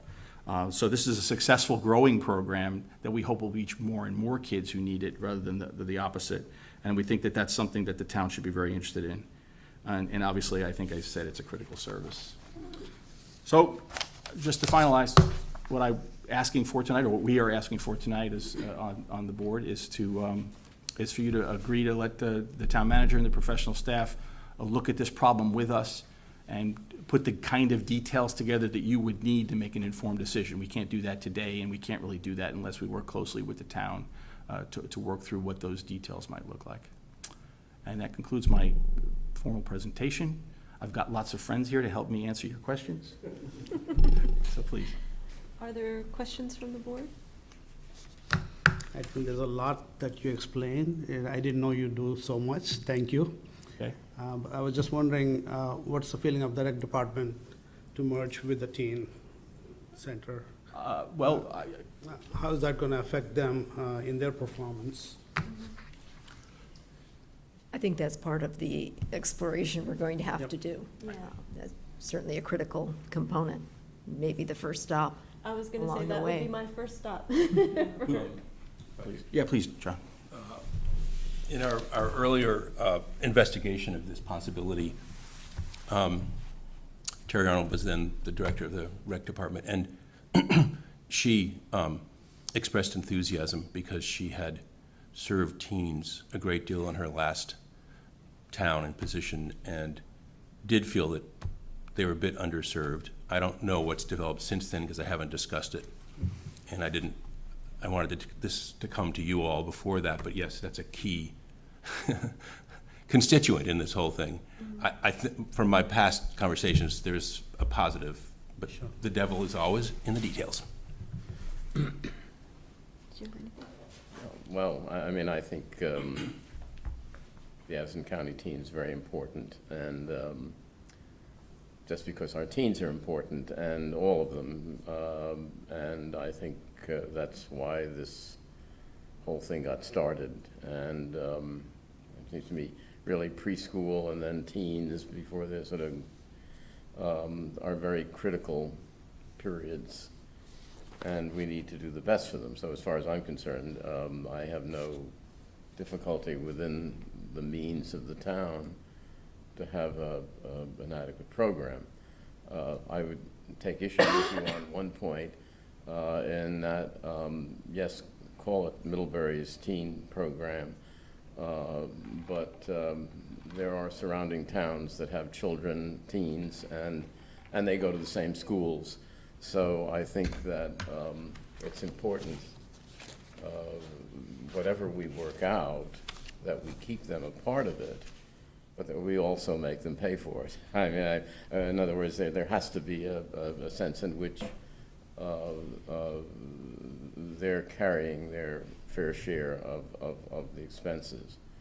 But I think the discussion with how it might be really come a town department and is fruitful and should be explored. And so I would be very.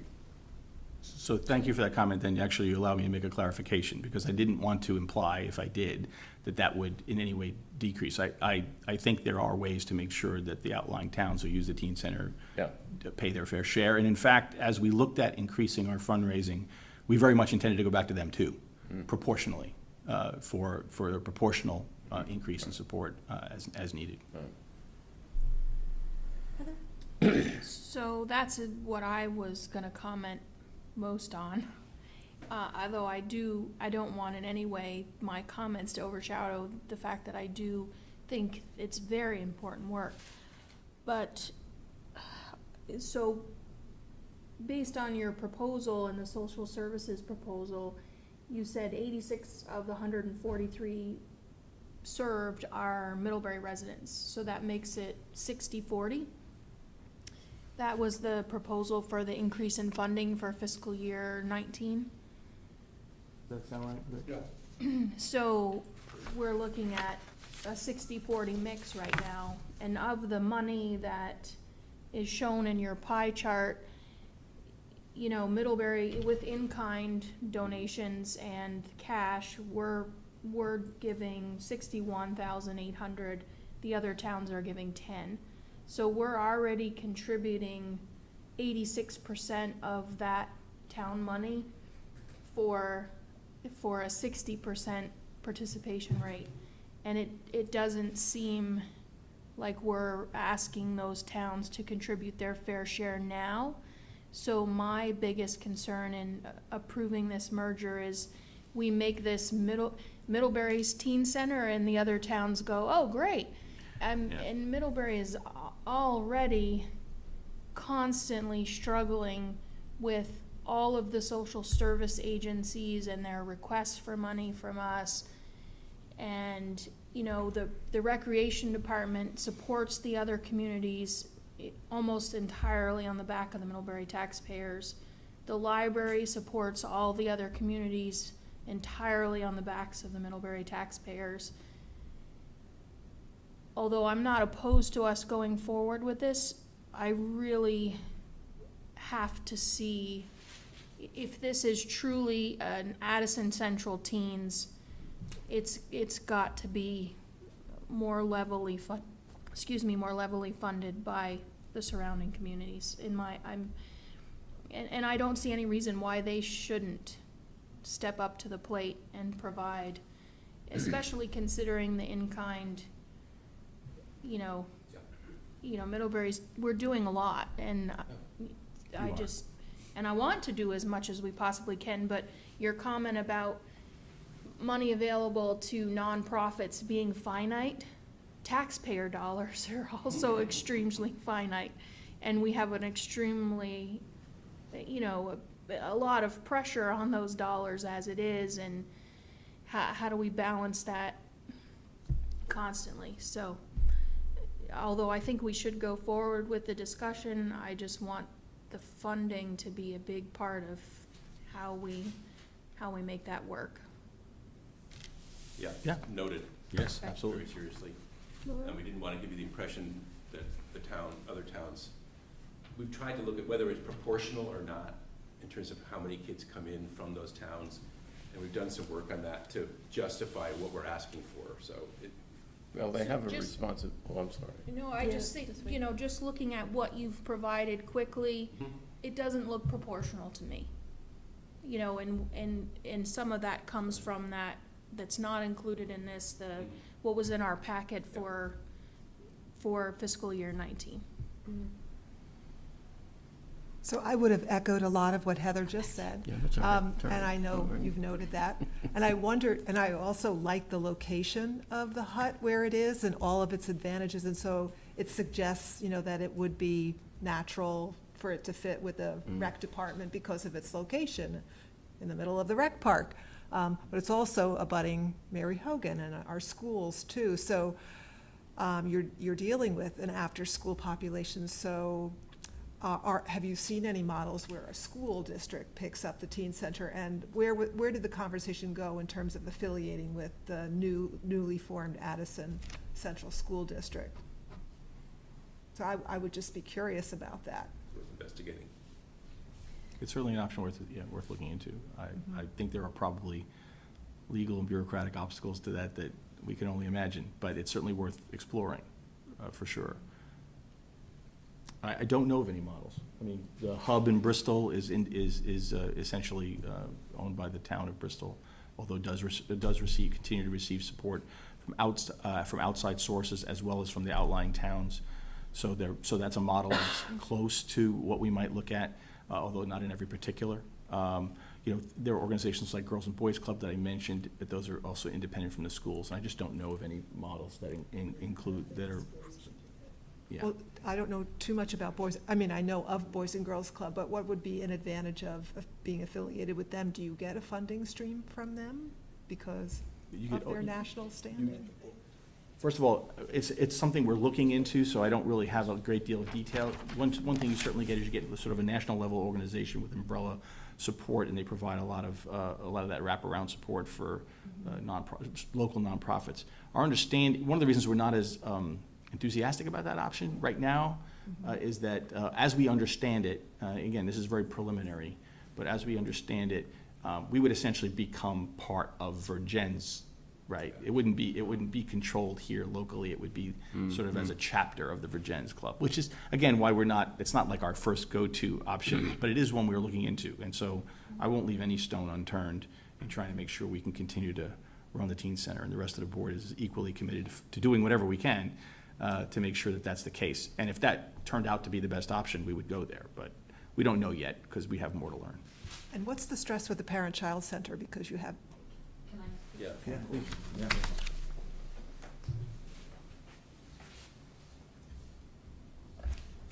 Hi. I just want to be really clear that it's not negative stress. We fully support the teen center. I think that it's a matter of growth and of time. And after a decade of holding, the umbrella there, where it is really an entirely separate entity in a lot of ways.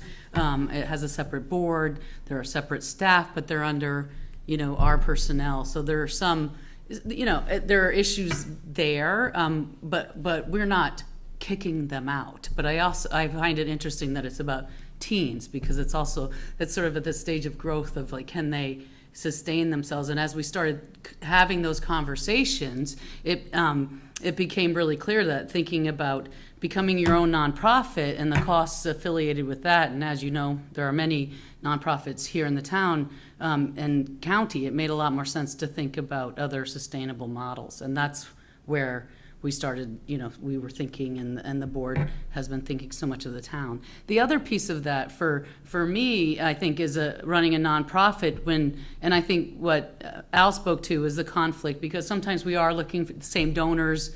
We're writing thank you notes. They're like, wait a minute, I thought I gave to the teen center, not to, the parent-child center is our letterhead sort of thing. Those are not, it's not that big a town, and most of us know what's happening. But I think the other piece of that is, too, that I think in speaking to the issues of Middlebury holding a bulk of costs for many nonprofits, I think that the teen center is supported in a greater monetary level for nonprofits than most others. And I think for the nonprofit world, we all know that, so we look at that. And I think that's one of the other reasons to really think about it being part of the town, because already the town is supporting it much more than it's supporting, like our larger parent-child center. You give more funds to the teen center. So it just seemed to make sense. But I want to be clear that we are proud of the teen center. We're proud to be a part of it. And we think this is a really critical time in its growth and its sustainability, because life is not getting easier for dollars in the nonprofit world. And so we just want to make sure that programming for teens are sustainable. And that's really the critical issue here. And that's why they asked the towns for money. I think there's a lot of donors from outside of Middlebury as well that are giving to the teen center. So that's... What do you see as, I don't know that you can answer this, but the staffing future for the teen center? Because we had 2 people, and so what's the vision for staffing? Do you want to? Yeah. You should probably. And then somebody can jump in and help me if I... Well, hang on one second just with that. No. Is it okay? No, I just wanted to make sure. Victor's been waiting a little while. I'm that's sorry, all right. Victor. That's okay. No, go on. We're good.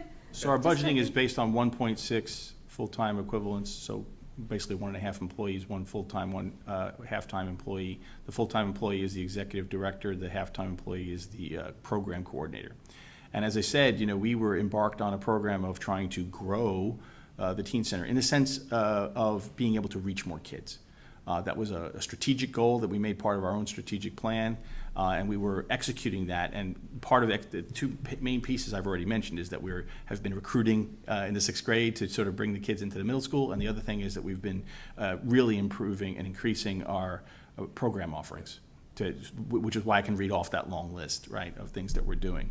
And both of those things were working. And in fact, if anything, before we learned about the major donor reducing funding, we were actually on track to try to make a case for 2 full-time employees. That is to say, having a full-time program coordinator.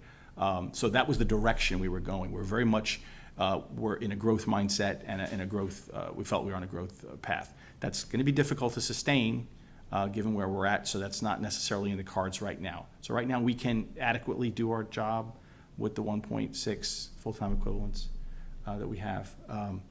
Not that we wouldn't love to be able to justify growing it if we were reaching more kids.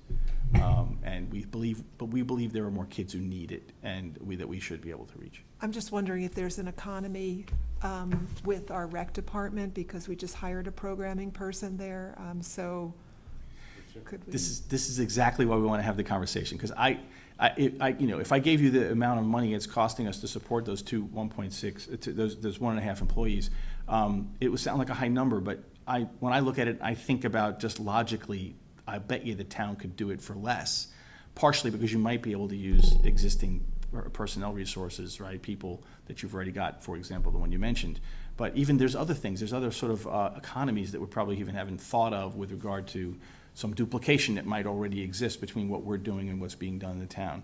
And you work out some of that duplication, and maybe you can do it more efficiently than the organizations operating separately. But again, I can't speak definitively to that unless we really have a chance to explore it. I think Heather has made some very important points, and I would be concerned, obviously, if in conversations with the town and sort of incorporating this into the recreation department, that it not become Middlebury's burden.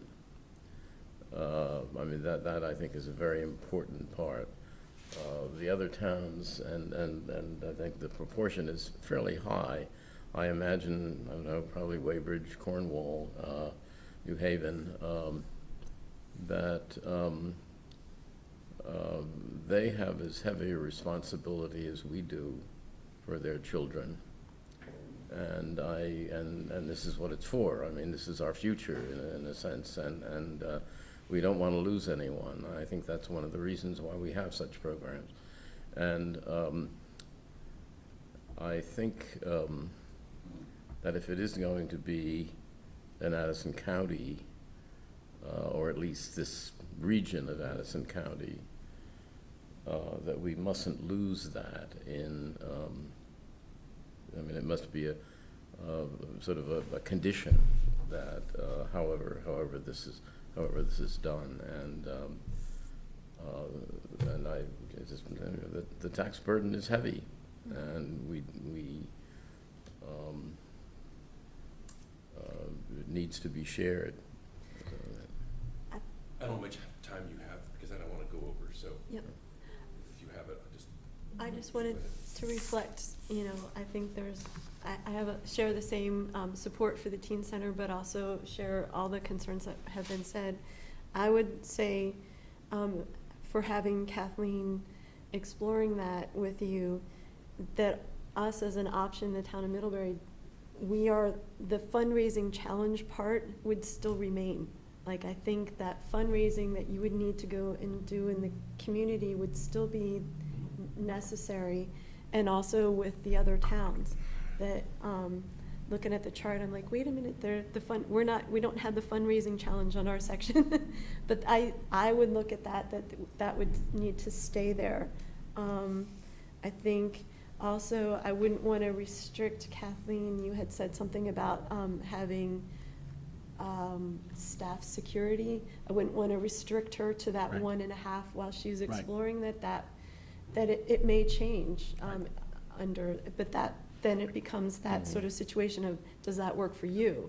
This is what it would look like for the town to take that on. Mm-hmm. Then the Teens Center would have to decide whether that works for them. And I think that that's sort of where, it might look very different working for the town than it would working for you. And I just wanted to make sure that you guys understood. Absolutely, and that issue was raised in our preliminary meetings, and I was clear then, and I'll be clear with you as well. We perfectly understand that Okay. it won't necessarily look like it looks now. Okay. Right, I would never come to you and ask you to go into this with those kind of restrictions in mind. I'm not asking you just to sort of adopt it as currently configured and staffed.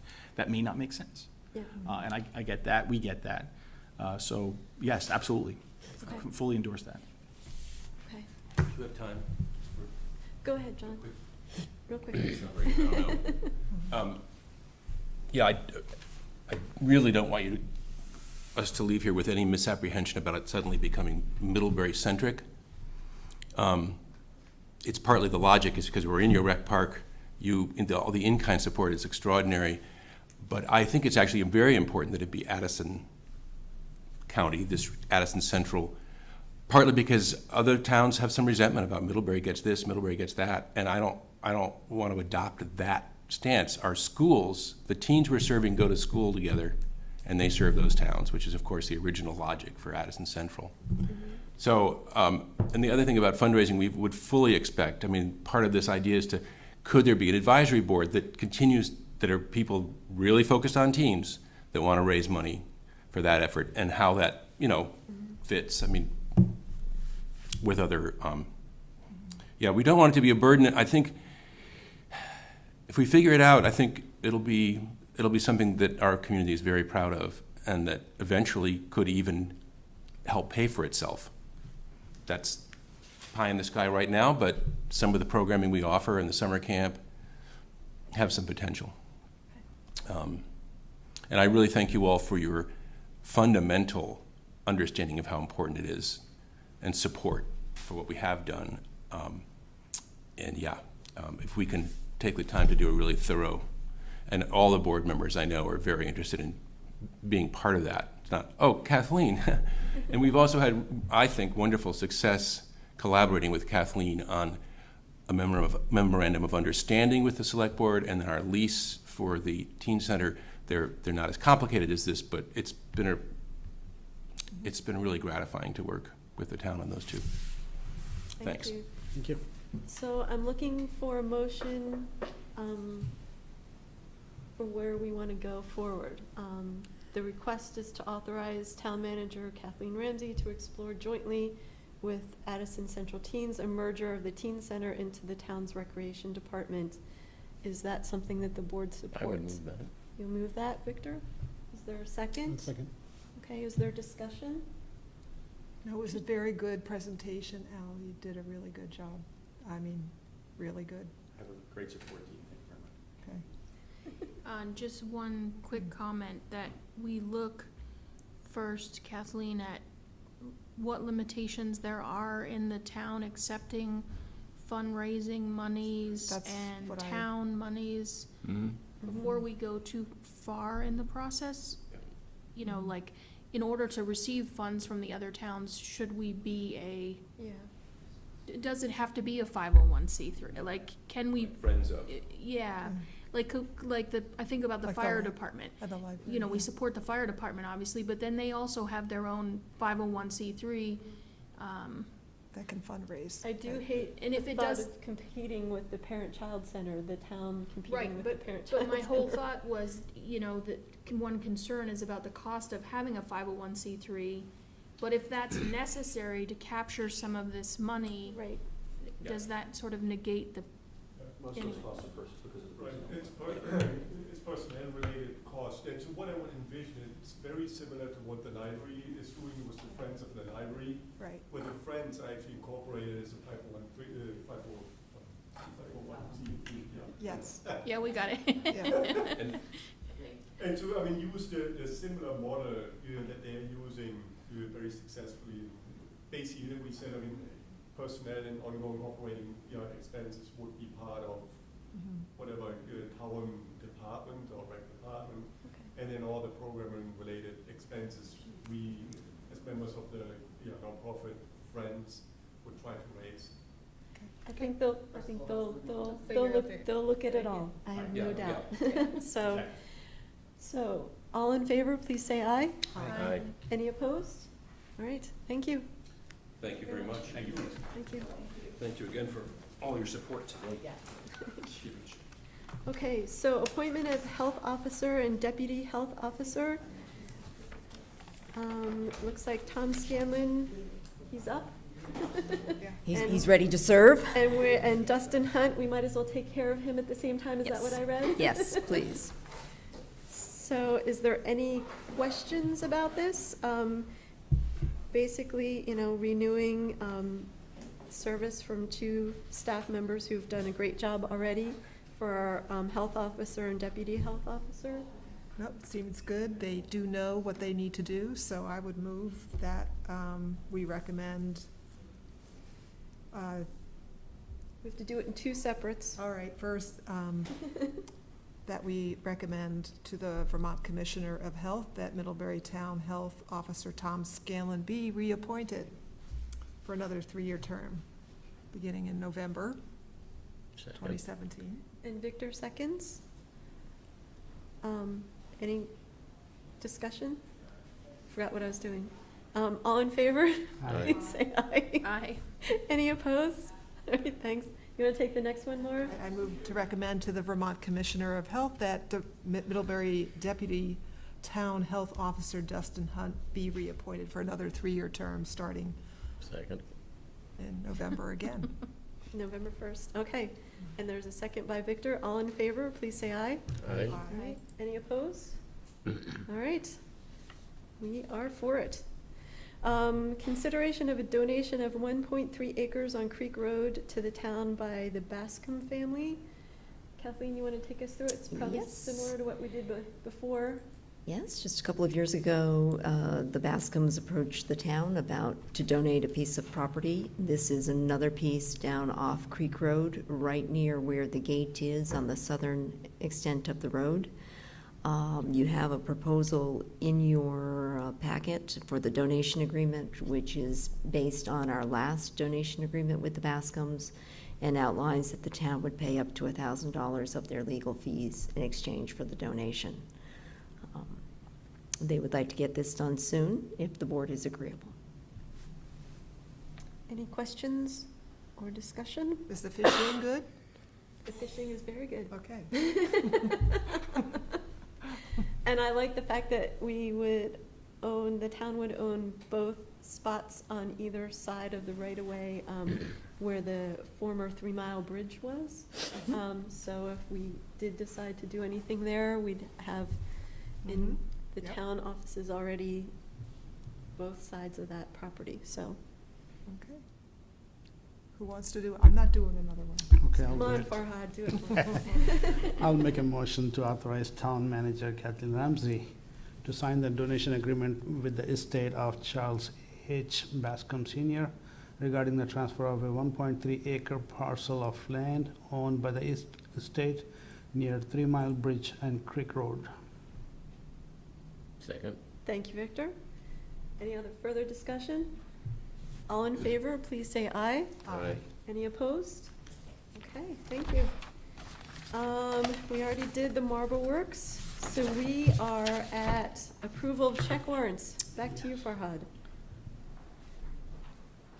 And now John Flowers leaves. Come on, jeez, This is the John. most important moment in the Yeah, meeting. come on. Farhad's big moment. The big item right here.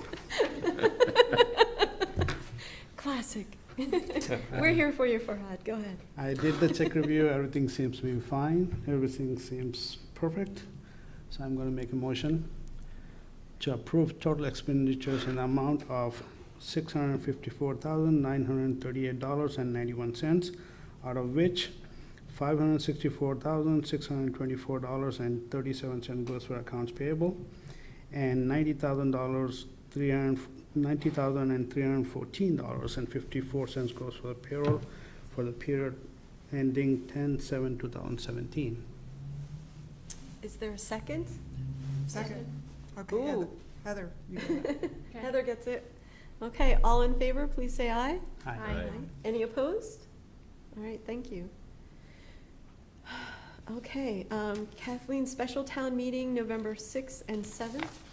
Just a reminder that we'll see you next on November 6th at the special town meeting, which will be held at the Mary Hogan Elementary School in the cafeteria gymnasium, to vote on the Vermont gas easement deed as approved by the Selectboard at their meeting on June 27th, and convey these 3 land easements to Vermont Gas Systems. Voting is taking place on November 7th here at the town offices, but absentee ballots are already available for anyone that would like to stop by the town clerk's office or request one by mail.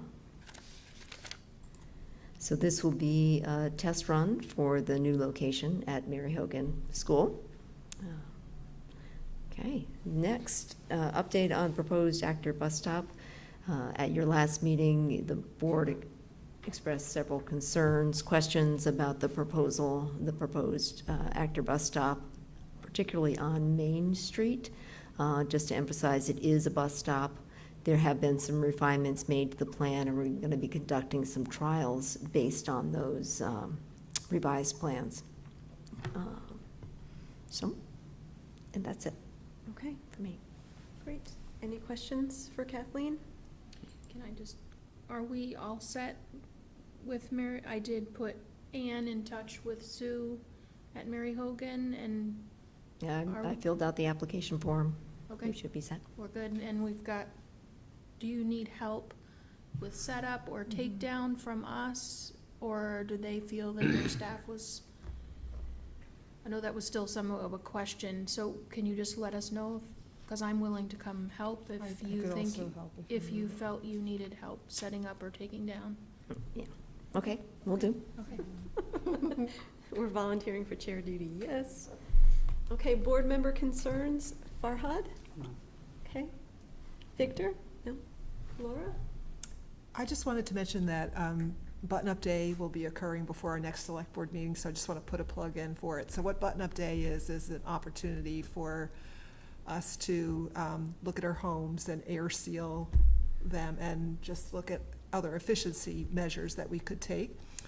The Middlebury Energy Committee received a grant from Button-Up Vermont, which will include free LED light bulbs, and they decided to create a project with Mary Hogan School, 3rd and 4th graders, to look at lighting in their classroom and then in their homes, and if they do that lighting inventory, they get free LED light bulbs to take home.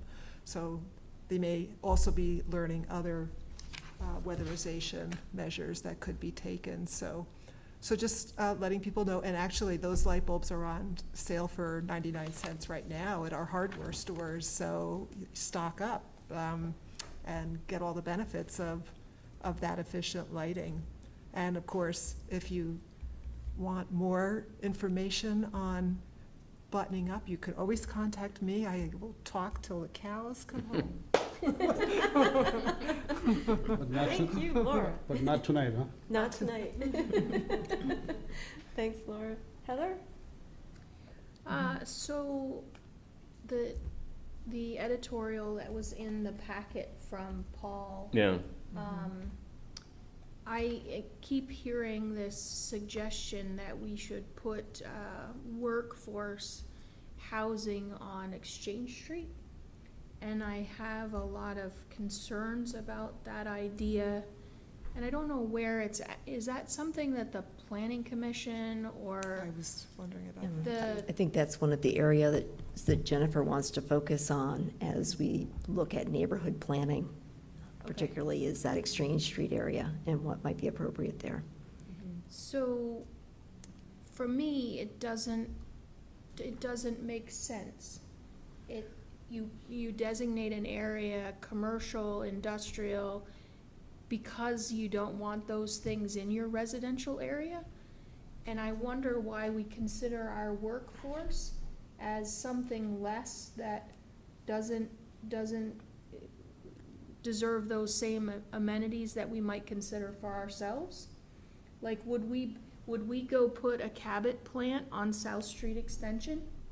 The answer would be no, because it's a residential area. So why do we consider moving residents into our commercial industrial area? And I just am wondering, so I don't always hear about, I keep hearing this come up, and I don't know what's behind it, and it just concerns me.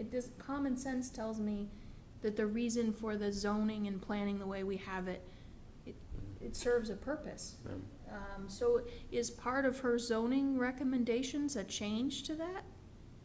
What, do you know, like? I don't know, but there isn't anything included in there isn't any change in the land use map included in this town plan.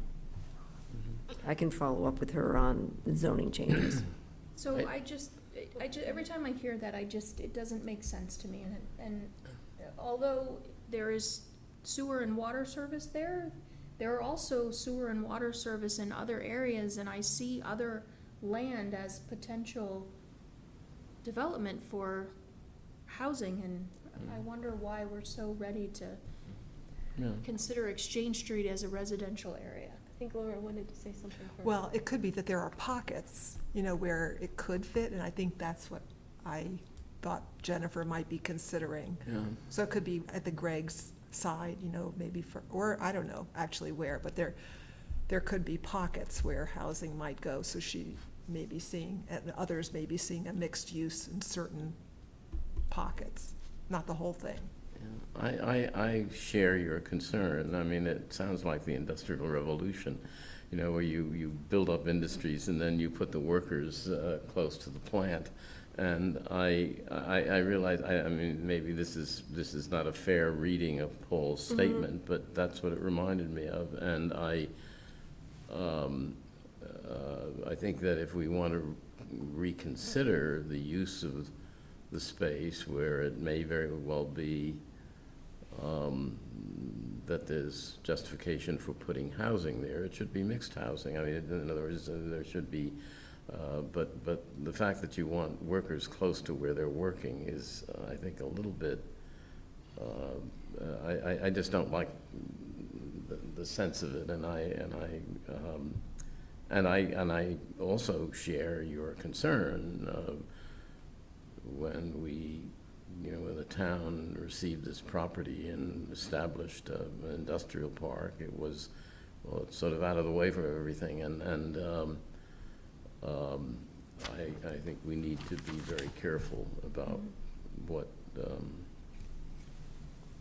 goes on there. Did you want to say something too, Farhad? I couldn't tell. Well, I mean, I wanted to say something too. I just want to, I want to make sure that there is a place where things can be loud, industrial, and have lots of trucks going through. But I understand that there's lots of communities who do that sort of mixed development. But again, how are they doing that? And who are they directing to the area? It struck me the similar way. I'm like, wait a minute, we're going to put them all in the swamp, or what? What is that? So get Charles Dickens to write up a proposal. I don't think that's the intention behind it. So probably just a little better explanation. People see it being developed as a tourist, traveled, walkable. But it is your That's future. But I also, industrial park. I don't want to have I'm just like, saying that I can see that there's some imagining for that, I could just see in 5 years, well, now But we you have need the to find an and you have- industrial park area. I'm like, wait. I don't know, but you've got Well, medical offices, and you've got a health club, and, you've Right. got other, and the beverage Well, we digress. tour, thing. I So I can- think people could see that. I could just see in 5 years now, all of a sudden, we need to limit truck traffic on that road, because we have residential areas, and we have sidewalks, and we have kids walking to school because we've put houses in there. But this is where we've designated for our manufacturing and our industry to be, and they rely on those vehicles on the road. And so I don't think it's a good mix of this vision of touristy sidewalks in our industrial areas, and just not a common sense good mix to me, so. Well, we'll keep I talking. know the trucks are going through the rest of our town. Well, I do want to make one more comment about Paul's letter. I wanted to make sure that, as far as I know, there isn't any sort of offer on the table for businesses to pay for this sidewalk, as he indicated in his letter. So if there are businesses who are willing to pay for the third section of sidewalk, would love to hear from them and have that conversation. But I did not want to let it stand that there is some sort of offer on the table that the town has rejected. So that's all. Yeah, no, I think I can see a use for the sidewalk in the sense that. Oh, we want the people- sidewalk, I mean, yeah. I think But- but. Paul said that there was businesses who have already stepped up to pay for it, and I just don't, No. other than in their taxes, I don't think they have, so. No.